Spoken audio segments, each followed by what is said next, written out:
Hi and welcome to my studio. If you see a color like this,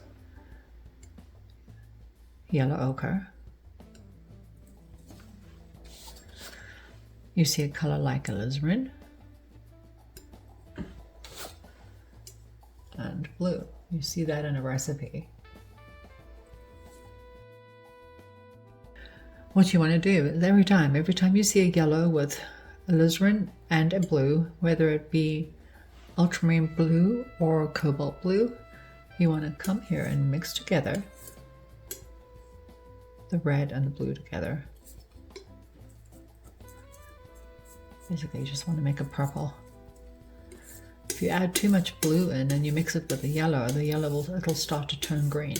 And then you just add a little bit more dash of red in there, and then the color will be spot on. But that looks spot on to me. That looks about the right shade of purple. Now let's now for a moment of truth, I'm just going to wipe off my palette knife and grab some of this yellow. Let's just grab all of it actually, and just put this here and pick up a little bit of this purple and then mix it in there. If it starts to turn green, then add a little bit more red, but I think it's fine. And then you make a darker. This is how you make a darker yellow.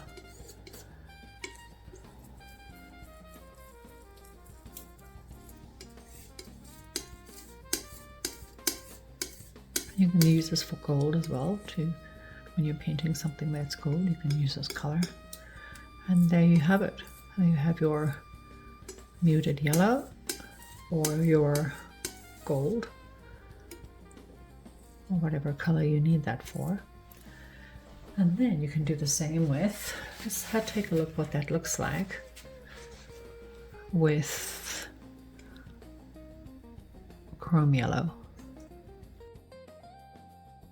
Take some chrome yellow, place it over there with a little bit of this, and let's take a look and see what that looks like.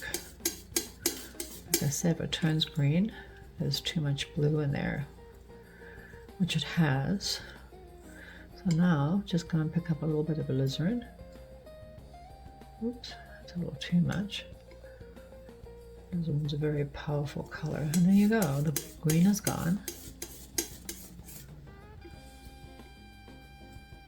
Oh, it's still there, I can still see green. So let's go and grab a little bit more red. You won't notice it as much in the yellow ochre, but in a yellow like chrome yellow, you will. So there you go. So there you go, and you have now a darker yellow that you've mixed.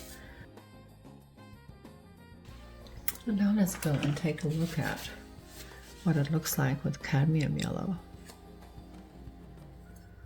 Grab this. I don't want to use too much because okay, there we go. Just grab this. And then you can see it's turning green.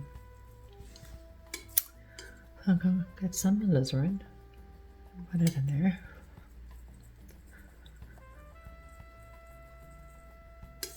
You can see it makes a very different, makes a more chromatic, sort of muted yellow. Still got a bit of green in there, but let's just see.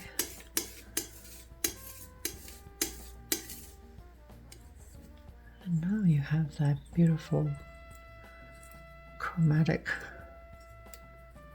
yellow. It's still quite chromatic, but it's a muted yellow. So you have 3 different shades of muted yellows there, and you can have them used for all different purposes, obviously.